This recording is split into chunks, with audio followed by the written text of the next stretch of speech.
आज अपन बायोसी के एक टॉपिक की बात करेंगे, वो है कोलेस्ट्रॉल। तो कोलेस्ट्रॉल के सबसे पहले अपन बात करते हैं इंट्रोडक्शन के बारे में।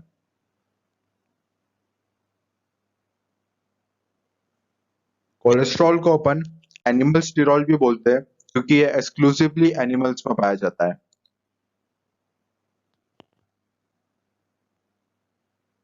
कोलेस्ट्रॉल के पास 27 कार्बन एटम्स होते हैं। इसके पास एक रिंग स्ट्रक्चर होता है। ये एक रिंग स्ट्रक्चर होता है जिसे अपन बोलते हैं साइक्लोपेंटेनो पर हाइड्रोफिनेंथ्रीन रिंग।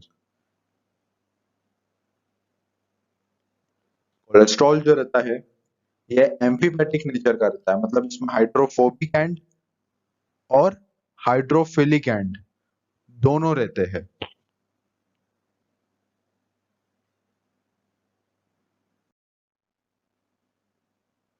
अब बात करते हैं कोलेस्ट्रॉल के साइट ऑफ सिंथेसिस की।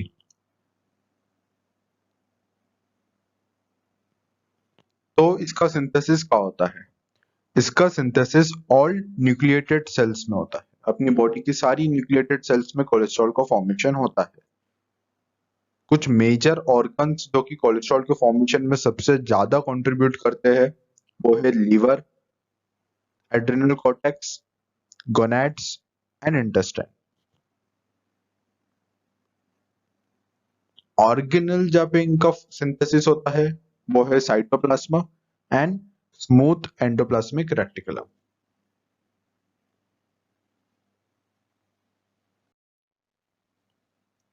अब अपन बात करते हैं step of synthesis of cholesterol.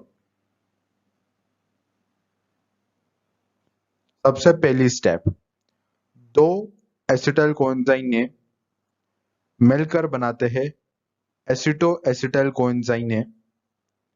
Acetyl कोएंजाइन में दो कार्बन का रहता है। क्योंकि ऐसे दो मिलकर बना रहे हैं इसलिए एसिटो एसिटाइल कोएंजाइन में चार कार्बन का होगा। This step happens in the presence of enzyme thiolase.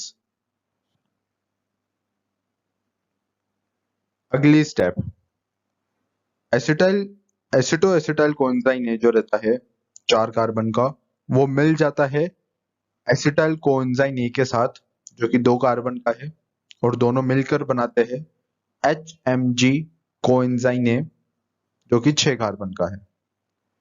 This step happens in the presence of enzyme HMG coenzyme A synthase. And now जो HMG कोएंजाइन ए है वो कन्वर्ट होता है into mevalonate which is again a six carbon compound. This process happens in the presence of enzyme HMG coenzyme reductase. This enzyme is a rate limiting enzyme and it is found in endoplasmic reticulum. Now this mevalonate converts into IPP.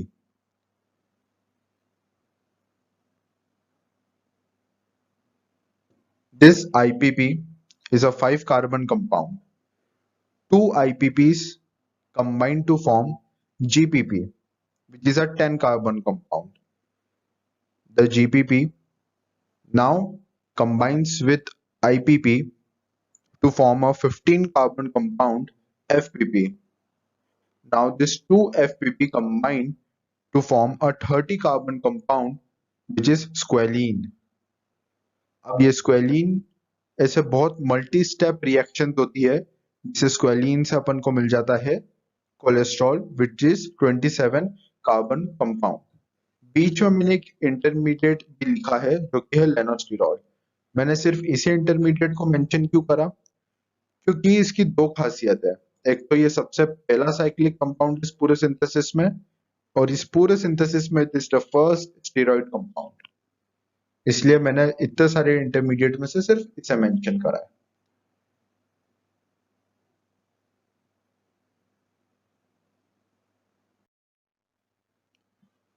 अब आते हैं regulation of cholesterol.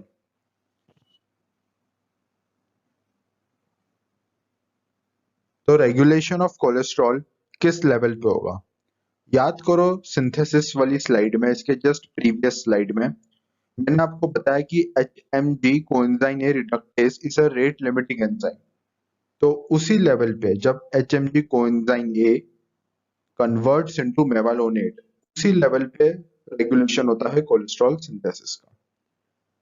जो insulin और T4 रहता है, T4 यानी thyroxine, ये activate करते हैं HMG कोएंजाइम ए रिडक्टेस को, जिससे कोलेस्ट्रॉल का फॉर्मेशन एनहांस होगा।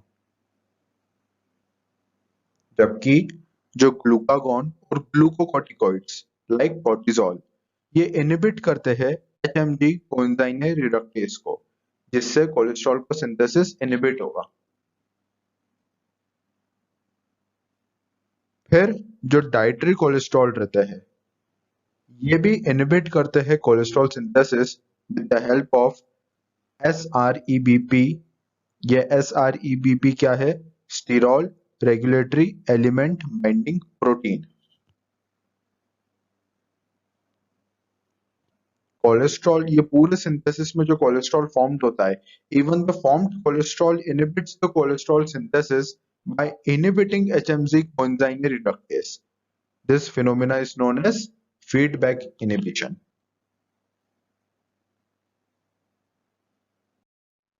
Now fate of cholesterol. जो कोलेस्ट्रॉल फॉर्म हुआ, या तो उसका एब्जॉर्प्शन हो सकता है या तो वो अनएब्जॉर्ब्ड रह सकता है। अगर वो अनएब्जॉर्ब्ड रहेगा तो वो फीकल मैटर के थ्रू एक्सक्रीट हो जाता है। अगर वो एब्जॉर्ब्ड होता है तो उसके काम क्या क्या है? या तो वो स्टीरॉयड हार्मोन के फॉर्मेशन में जाएगा, या वो विटामिन डी के फॉर्मेशन में जाएगा, या वो बाइल एसिड के फॉर्मेशन में जाएगा। जितना भी एब्जॉर्ब होता है उसका 50% यानी ऑलमोस्ट हाफ जितना भी एब्जॉर्ब हुआ है ना, 50% हाफ पार्ट उसका किसमें चले जाता है? सिर्फ बाइल एसिड के फॉर्मेशन में।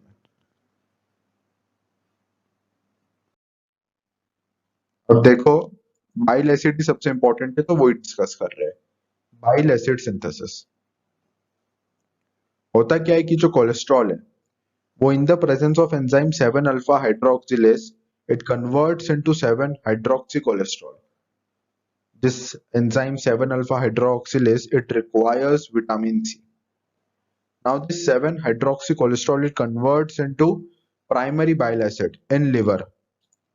Now primary bile acids like cholic acid, chenodeoxycholic acid.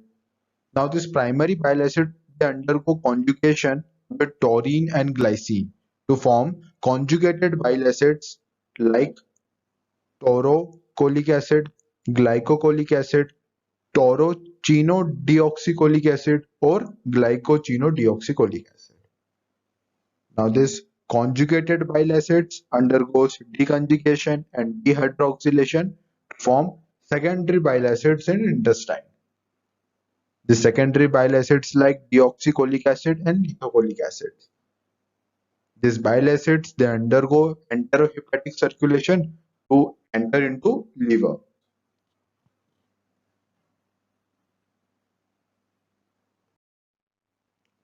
Now talking about bile salts, what are bile salts? They are nothing but sodium and potassium salts of bile acid.